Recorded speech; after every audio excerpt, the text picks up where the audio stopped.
پہلے السلام علیکم اور الصلاۃ والسلام علیکہ یا سیدی یا رسول اللہ وعلیٰ علیہ و اصحابہ یا حبیب اللہ۔ دل تو بڑا اداس ہے، شاید آپ لوگوں کو علم بھی ہے کہ نہیں۔ سوئے تو ہیں ہم سارے مسلمان، نیند سے بیدار کب ہوں گے ہمیں پتہ ہی نہیں۔ انڈیا کا ملون، شاید آپ لوگوں کے علم میں ہو جو کرکٹ لور ہیں وہ آج کل سوشل میڈیا پہ انڈیا کے حوالے سے کمنٹری اور اپنے بلاگز وغیرہ بناتا ہے، سشانت مہتا، شاید آپ لوگوں نے سن رکھا ہوگا۔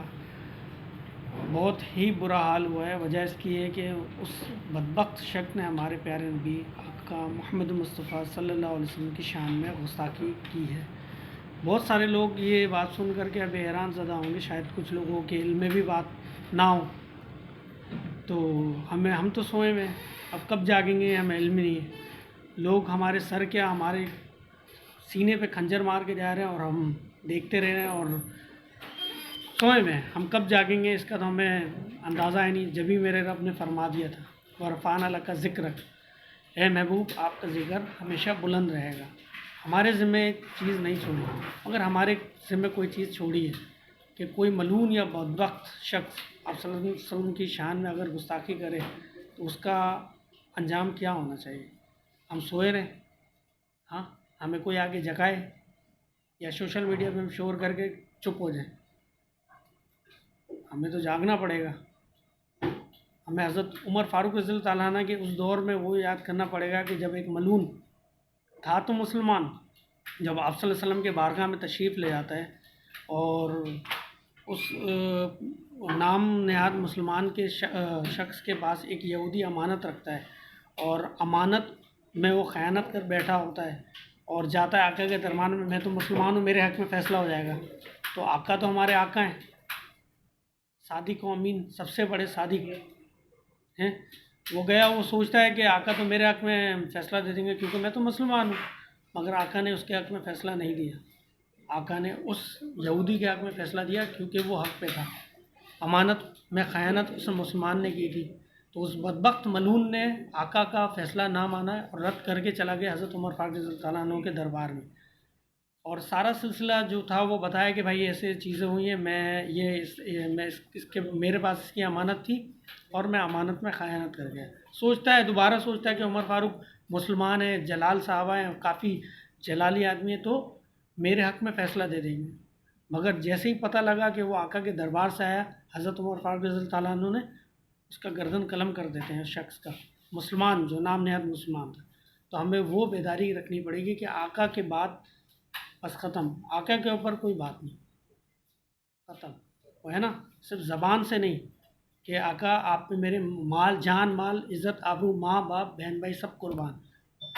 آقا نے فرمایا مجھ سے محبت کی انتہا ہے کہ مجھ سے اتنی محبت کرو کہ اپنے ماں باپ سے بھی محبت کرو، مگر ہم سوئے پڑے ہیں، ہم کب جاگیں گے یہ تو ہمیں سوچنا پڑے گا کہ جس کے لیے کل کائنات سجائی میرے مولا نے میرے اللہ نے ہے۔ فرمان مصطفیٰ صلی اللہ علیہ وسلم حدیث قدسی یوں ہے کہ اے میرے حبیب، میں نے دنیا اور اہل دنیا کو اس لیے پیدا کیا جو کہ عزت اور منزل تمہاری میرے یہاں ہے ان کو پہنچا دوں، اور اے میرے حبیب اگر تم نہ ہوتے تو یہ دنیا پیدا میں نہیں کرتا، یہ دنیا پیدا میں نہیں کرتا، اے محبوب جو تم نہ ہوتے تو میں یہ دنیا پیدا نہیں کرتا۔ مگر ہم جیسے بدبخت، میں آپ کو لے کے چلوں، میں یہ بات کیوں کہہ رہا ہوں کہ ہم جیسے بدبخت جس کے لیے میرے آقا دن بھر عبادت کے ساتھ ساتھ امتی امتی امتی یہی کرتے تھے نا، اس کا مفہوم یوں ہے وَلَسَوْفَ يُعْطِيكَ رَبُّكَ فَرَدَّ، اور بے شک قریب ہے کہ تمہارا رب تمہیں اتنا دے گا کہ تم خوش ہو جاؤ گے۔ اس کی میں آپ کو وہ بتاؤں کہ یہ آپ سے اللہ کے محبوب کو، جب اللہ میرے محبوب بڑے پریشان تھے، صرف امتی امتی امتی کے فکر میں پوری رات مصلی میں بیٹھ کر زار و قطار رویا کرتے تھے، تو اللہ رب العزت جبرائیل امین کو بھیج دیتے ہیں کہ دریافت کرو۔ ویسے میرے اللہ کو ساری چیزیں پتہ ہے، اللہ میرا سب کچھ جانتا ہے، کن فیکون والا رب ہے، وہ ساری صفتیں اسی کی، قادر بھی وہی ہے، مالک بھی وہی ہے، رازق بھی وہی ہے، صادق بھی وہی ہے، بس اللہ اب جبرائیل کو حکم دیتے ہیں کہ جبرائیل امین کو کہ جاؤ محبوب سے دریافت کرو کہ وجہ کیا ہے. جبرائیل امین آتے ہیں اور دریافت کرتے ہیں محبوب آپ اتنا کیوں رو رہے ہیں. تو میں وہ بتاتے ہیں کہ امت کہ میرے بعد میری امت کا کیا ہو. تو جبرائیل امین کو اللہ پاک پیغام بھیجاتے ہیں کہ میرے محبوب کو جا کے کہہ دو کہ عنقریب ہم ان کو خوش کر لیں گے, ان کو راضی کر لیں گے. کیا راضی کر لیں گے؟ امتی امتی امتی, صرف امت کو. اور ہم اتنے بدبخت بے حیا لوگ ہیں کہ جو میرا محبوب اتنا امت کے لیے رویا کرتے تھے, وہ صرف امتی امتی امتی کیا کرتے تھے. اور ہم اتنے بدبخت کہ کوئی ملون آ کے ہمارے آقا محمد مصطفیٰ صلی اللہ علیہ وسلم کی شان میں گستاخی کر جائے, گوارا ہے. ہم اتنے بے حیا اور بے بس ہو گئے کہ ہم کسی کو کچھ بول نہیں سکتے. کوئی اتنا طاقتور ہو گیا کہ کوئی ایسی ذات کے اوپر انگلی اٹھا سکتا ہے. ہم کہاں ہیں؟ مسلم امت, یہ جو امت پوری کہاں ہے؟ سوئی بھی کسی میں اتنی جرت پیدا ہو کیسے گئی کہ کوئی آقا و مولا محمد مصطفیٰ صلی اللہ علیہ وسلم کی بات بھی کر سکے؟ کیا ہم ابھی بھی اس فکرے میں موجود ہیں, اس ذات کے لیے سوچ رہے ہیں جو صلاح الدین ایوبی صاحب کی تھی, جو خالد بن ولید کی تھی, جو حضرت عمر فاروق رضی اللہ تعالیٰ عنہ کی تھی؟ کیا ہم میں وہ اتنی سی بھی شجاعت باقی نہیں ہے, اتنی سی بھی سوچ باقی نہیں ہے؟ ہمارا ضمیر تو مارا شاید ہم مر گئے, ہم قیامت سے ہی پہلے مر گئے.